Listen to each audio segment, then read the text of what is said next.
হাসিনার বক্তব্য ভারত এবং বাংলাদেশের সম্পর্কের মধ্যে একটি ক্ষত বা পিনপ্রিক।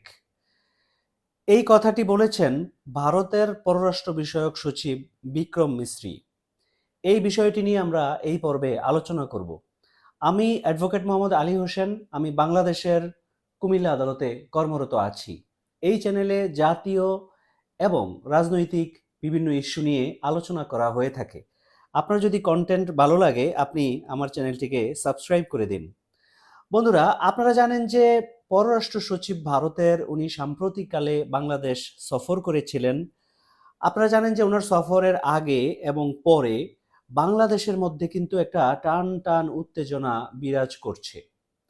বাংলাদেশ এবং ভারতের সিভিল সোসাইটি, সাংবাদিক, সাধারণ মানুষ, রাজনৈতিক ব্যক্তিবর্গ সকলের মধ্যে বাংলাদেশ থেকে ভারতের প্রতি, ভারত থেকে বাংলাদেশের প্রতি একটা যুদ্ধংদেহী অবস্থা। এ পর্যায়ে বিক্রম মিশ্রি বাংলাদেশ সফর করেছিলেন। এই পর্যায়ে যেতে কিছু কারণ ঘটেছিল। আপনারা জানেন যে বাংলাদেশে শেখ হাসিনা ক্ষমতায় ছিলেন। তিনি বাংলাদেশের সাবেক প্রধানমন্ত্রী। তিনি বাংলাদেশ থেকে ছাত্র জনতার আন্দোলনে পালিয়ে যেতে বাধ্য হয়েছিলেন। তিনি যেহেতু ভারতের সমর্থিত ছিলেন, সেই কারণে তার ক্ষমতা থেকে পদত্যাগ ভারতের সরকার, রাজনৈতিক দল, সাধারণ মানুষ, সাংবাদিকদের অধিকাংশ অংশই তা মেনে নিতে পারেনি। এক পর্যায়ে যখন আওয়ামী লীগ করতেন এমন ব্যক্তিরা যখন বিভিন্ন সময়ে বিভিন্নভাবে বিচ্ছিন্নভাবে কিছু ব্যক্তি আক্রমণের শিকার হলেন, তখন এমন একটা ঘটনা তুলে ধরা হলো যে বাংলাদেশের হিন্দুরা আক্রমণের শিকার। আসলে হিন্দু এবং মুসলিম বলে কোনো বিষয় না।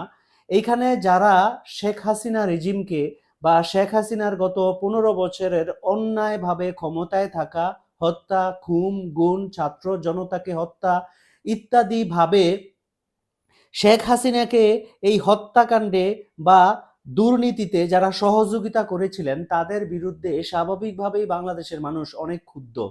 যারা এই শেখ হাসিনাকে বা শেখ হাসিনার সাথে থাকা মুষ্টিমেয় কিছু মানুষকে যারা সহযোগিতা করেছিলেন তারা স্বাভাবিকভাবেই বাংলাদেশের মানুষের প্রতিরোধের শিকার হয়েছেন। তো এর মধ্যে কিছু হিন্দু থাকতে পারে, অধিকাংশ অংশই মুসলিম। এরা প্রত্যেকেই তাদের কনসিকুয়েন্সেস ভোগ করতেছে। তো এই এই যে এর মধ্যে কিছু সংখ্যক হিন্দু আছে, তাদেরকে একটা ইস্যু তৈরি করে ভারতের মিডিয়াগুলি আসলে খুব নগ্নভাবে বাংলাদেশের এবং মিথ্যা বিভিন্ন অভিযোগ তুলে বাংলাদেশকে আসলে হেয় প্রতিপন্ন করার চেষ্টা করতেছে। বাংলাদেশ থেকেও যে কিছু হেয় প্রতিপন্ন করার চেষ্টা হচ্ছে না তা না। এরকম কোথাও কোথাও অভিযোগ পাওয়া যাচ্ছে যে ভারতের পতাকাকে পায়ে মারিয়ে দেওয়া হচ্ছে, যে কাজগুলি আসলে আমরা সমর্থন করি না। পরবর্তীতে আপনারা জানলেন যে একটা মিথ্যা কজ নিয়ে চিন্ময় দাস আন্দোলন করছিলেন।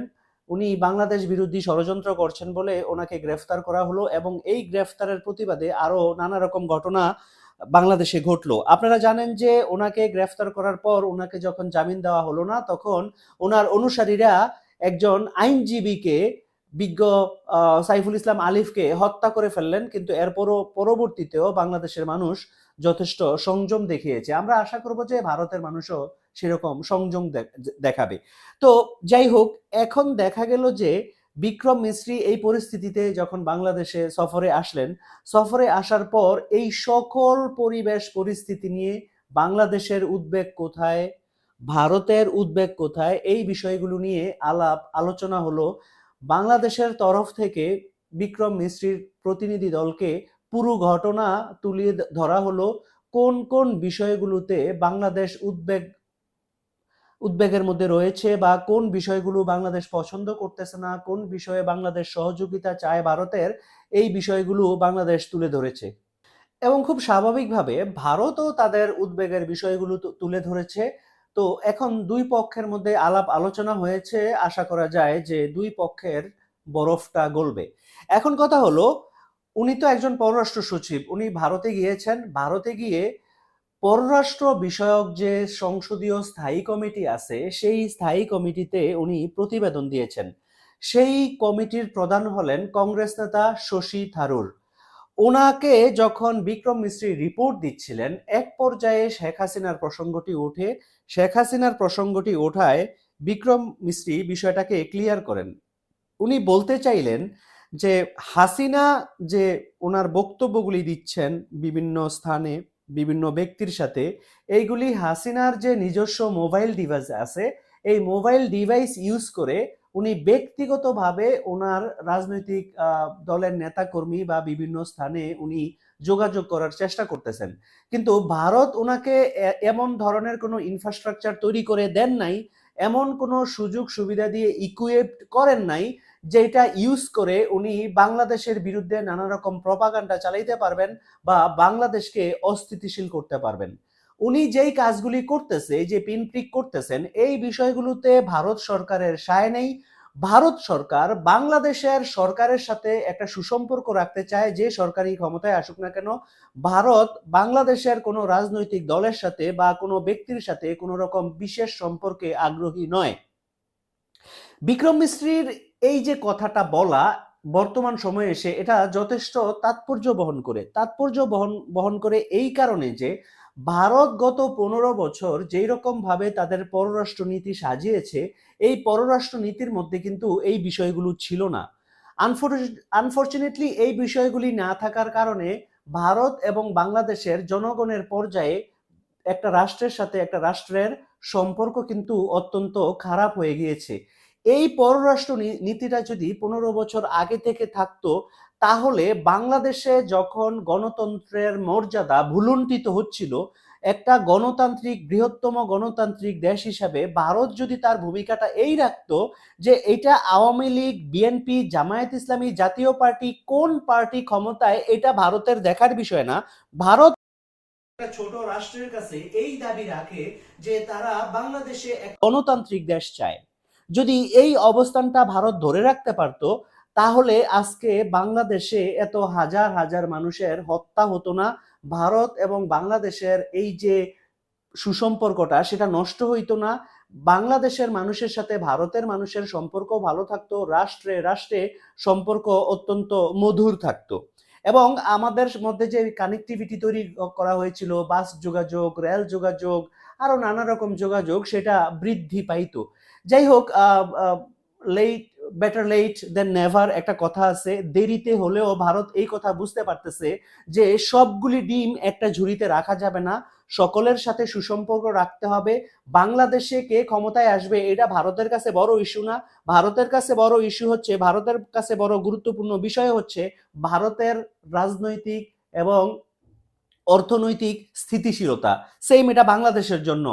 ভারত এখন চায় যে বাংলাদেশ একটা স্থিতিশীল রাষ্ট্র থাকুক, বাংলাদেশ একটা ভালো বন্ধুত্বপূর্ণ নেইবার হোক, এবং ভারতও বাংলাদেশের সাথে এইরকম ভাবেই আচরণ করবে।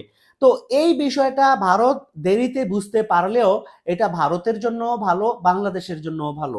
এখন এটা যদি এমন হয় যে পররাষ্ট্র যে সংসদীয় স্থায়ী কমিটির বৈঠকে উনি যে বক্তব্য দিয়েছেন, এটা একটা আসলে কূটনৈতিক ভাষায় বক্তব্যের জন্য বক্তব্য দেওয়া, সেইটা সেইটা একটা বিষয়। আরেকটা বিষয় হচ্ছে উনি যা বলেছেন সেটাই মিন করেছেন এবং সেটাই ভারতের পররাষ্ট্রনীতি, সেটাই ভারত কন্টিনিউ করবে।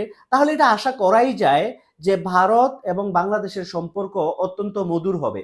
ভারতের যে ইন্টারনাল ইস্যুটা, মানে বাংলাদেশের যে ইন্টারনাল ইস্যুটা, যে বাংলাদেশের সার্বভৌমত্বের ব্যাপারটা কি হবে, বাংলাদেশের রাজনৈতিক যে বিষয়গুলো আছে সেই বিষয়গুলো কি হবে, এক্সারসাইজ কি হবে, বাংলাদেশের কোনো অপরাধীকে বাংলাদেশ বিচার করবে নাকি করবে না, বাংলাদেশের যে একটা নিজস্ব যে একটা বিষয় আছে, এই বিষয়টার প্রতি ভারত যখন সম্মান দেখাবে, তখন বাংলাদেশও ভারতের বিষয়গুলোকে সম্মান দেখাবে।